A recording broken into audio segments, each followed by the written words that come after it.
ভাই ভিডিওটা টান দিচ্ছেন দেন, কিন্তু এই ভিডিওটা না দেখলে জীবনে একটা চরম জিনিস মিস করবেন। আজ আমি বলবো এমন এক গল্প শুনলে আপনার চোখ কপাল উঠবে।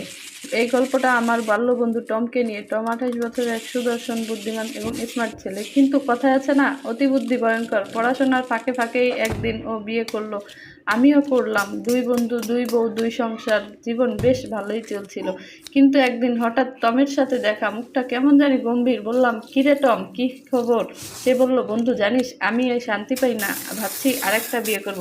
আমি বললাম, তুই পাগল নাকি? এক বউ সামলাতে পারিস না, আরেকটা আনবি? সে হেসে বলল, 2 বউ মানে 2 আদর, একজন খাবার এনে দিবে আর একজন মুখে তুলে দিবে। আমি বোঝানোর চেষ্টা করলাম, কিন্তু কে শোনে কার কথা। কয়েক মাস পর শুনি টম সত্যিই বিয়ে করেছে।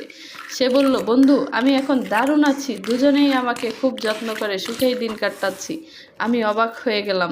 তুই তো এক বউ নিয়ে হাঁপিয়ে উঠছিলি, এখন তোর এত সুখ? কেমন আছিস? এত সুখ কিভাবে? সে বলল, তুই একবার আয় আমার বাড়িতে, চলে আয়, সব দেখবি। কৌতূহল সামলাতে পারলাম না, একদিন সত্যিই চলে গেলাম টমের বাড়িতে।